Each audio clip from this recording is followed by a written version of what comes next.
आइए बच्चों, जानते हैं आज अपवर्त और अपवर्तक के बारे में। अपवर्त को अंग्रेजी में मल्टीपल बोलते हैं। क्या बोलते हैं? मल्टीपल। और अपवर्तक को बोलते हैं फैक्टर्स। FATOR, factor. अपवर्त का एक दूसरा नाम गुणज होता है। मल्टीपल से ही गुणा से ही गुणज शब्द बना है।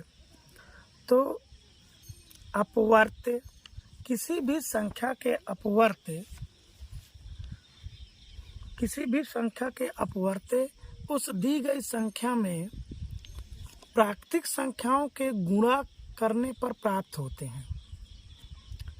एग्जाम्पल तौर पे जैसे हम यदि ले लेते हैं 1, तो 1 का 1 में गुणा करेंगे तो 1 होगा। 1 का 2 में गुणा करेंगे 2 आएगा। 1 का 3 में करेंगे 3 आएगा। 1 का 4 में करेंगे 4 आएगा। 5 में करेंगे तो 5 आएगा। 6 में करेंगे 6 आएगा। ऐसी ही संख्याएं क्रम से बढ़ती रहेंगी, एक निश्चित अंतराल पर क्रम से बढ़ती रहेंगी, और ये सभी 1 के अपवर्त या गुणज कहलाएंगे। जैसे संख्या 2 लेते हैं तो 2 का यदि हम 1 में गुणा करते हैं तो 2 एकम 2 होता है। 2 का 2 में गुणा करेंगे 4, 3 में करेंगे 6, 4 में करेंगे तो 8, 5 में करेंगे तो 10, 6 में करेंगे तो 12। ऐसे ही इसी क्रम में अपवर्त बढ़ते रहेंगे। संख्या 3 लेते हैं। 3 का 1 में गुणा करेंगे 3 होगा। 2 में करेंगे तो 6 होगा। 3 में करेंगे 3 त्रिका 9 होगा। 4 में करेंगे 3 चौके 12 होगा। फिर 15 होगा। फिर 18 होगा। इसी तरीके से अपवर्त जो हैं अनंत तक जाते हैं। किसी भी संख्या के अनंत अपवर्त हो सकते हैं। अब एक दूसरी संख्या मान लीजिए हम 4 लेते हैं, तो 4 का गुणा 1 में करेंगे 4 होगा। 2 में करेंगे 8 होगा। 3 में करेंगे 12 होगा। 4 में करेंगे 16 होगा। 5 में करेंगे 20 होएगा। 6 में करेंगे 24 होगा। इसी तरीके से 4 के भी अपवर्त बढ़ते रहेंगे। दूसरी एक संख्या मान लीजिए 12 लेते हैं, तो 12 के अपवर्त 12 का 1 में गुणा करेंगे तो 12, 2 में करेंगे 24, 3 में करेंगे 36, 4 में करेंगे 48, 5 में करेंगे 60। इसी तरीके से ये क्रम आगे बढ़ता रहेगा और ये क्रम अनंत तक जाता है। दूसरे शब्दों में हम ये कहें तो जो हमारे पहाड़े होते हैं, संख्याओं के पहाड़े होते हैं, उसमें प्रत्येक संख्या के प्रथम 10 अपवर्त ही शामिल किए जाते हैं। वो प्रथम 10 गुणज ही होते हैं।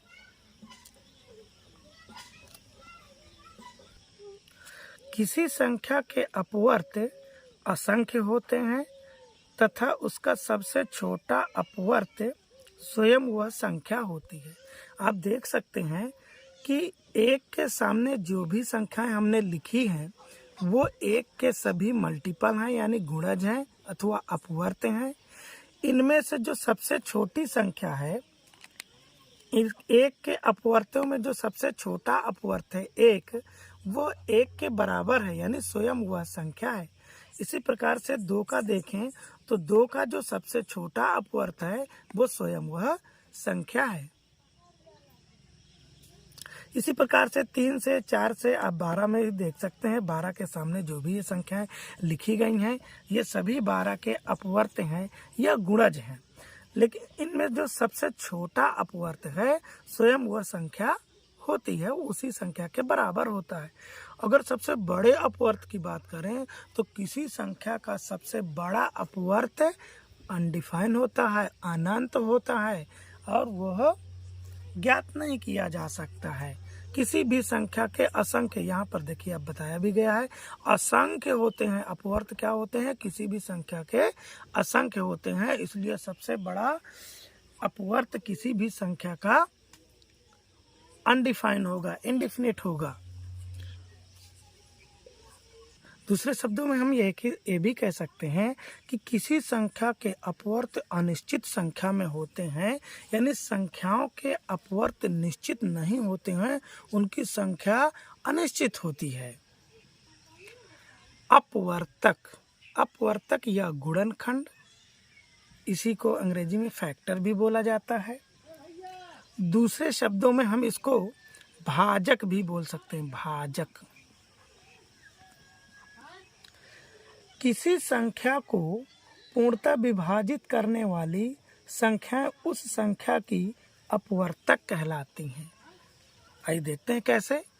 कोई संख्या ले लेते हैं, जैसे हमने संख्या पहले एक ही ले लिया, तो एक को जो संख्याएं पूर्ण रूप से भाजित करेंगी, पूरी विभाजित करेंगी, वह एक की अपवर्तक अथवा गुणनखंड कहलाएंगी। जैसे एक केवल एक से कटता है, एक तो सभी संख्याओं को काट सकता है, इसलिए एक सभी संख्याओं का गुणनखंड होता है। जैसे 2 लेते हैं तो 2 एक तो काटेगा ही और 2 को 2 भी काटेगा। 3 लेते हैं, 3 को हम देखते हैं, 3 को 1 काटेगा और 3 काटेगा। इसके अलावा और कोई दूसरी संख्या 3 को विभाजित नहीं कर सकती है। 4 को लेते हैं तो 4 को एक काटेगा और 2 भी पूरा विभाजित करेगा और 4 करेगा। 5 लेते हैं तो 5 को 1 करेगा और 5 करेगा। 6 लेते हैं तो 6 को 1 काटेगा और 2 भी काटेगा, 3 काटेगा और 6 काटेगा। इसके बाद हम ले लेते हैं बड़ी संख्या, मान लीजिए 12 ले लेते हैं, तो 12 को 1 विभाजित करेगा, 2 भी विभाजित करेगा, 3 भी करेगा और 4 भी करेगा, 6 भी करेगा और 12 करेगा।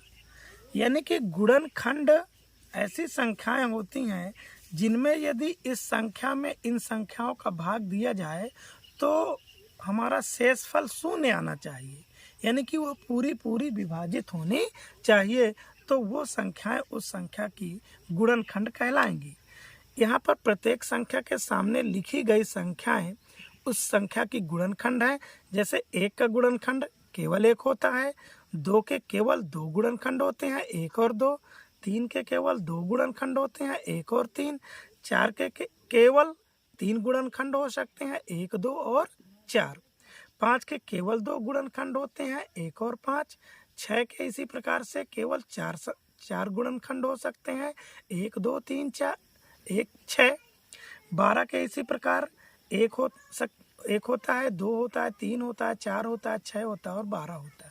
यानी किन्हीं भी संख्याओं के जो गुणनखंड होते हैं उनकी संख्या निश्चित होती है, निश्चित संख्या में होते हैं गुणनखंड। जैसा कि आपने अपवर्त में देखा था कि किसी संख्या के अपवर्त असंख्य होते हैं, उनकी संख्या निश्चित नहीं होती है, तो गुणनखंड इसके विपरीत होता है। किसी भी संख्या के जो गुणनखंड होते हैं वो निश्चित संख्या में होते हैं और उनकी संख्या निश्चित होती है, जबकि अपवर्त जो होते हैं वो अनिश्चित संख्या में होते हैं, लेकिन गुणनखंड या अपवर्तक किसी भी संख्या के निश्चित संख्या में होते हैं।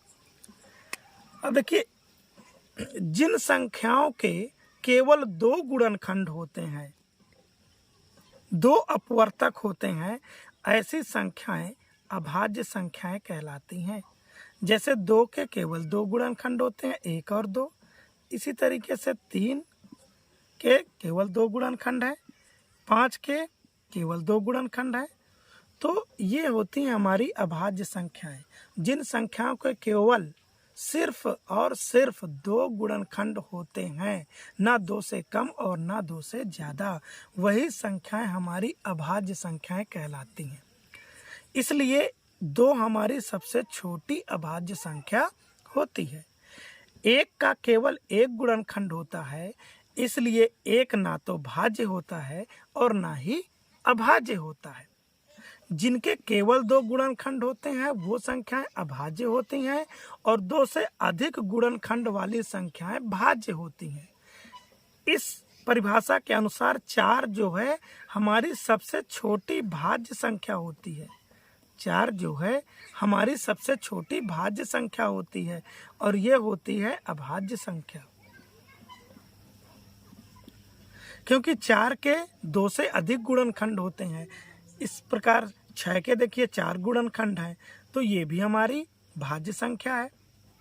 जबकि 7 के केवल 2 गुणनखंड होंगे, 1 और 7, इसलिए 7 हमारी क्या हो जाएगी, अभाज्य संख्या हो जाएगी। इसी प्रकार से 8 के 2 से अधिक गुणनखंड होंगे, इसलिए 8 भाज्य संख्या हो जाएगी।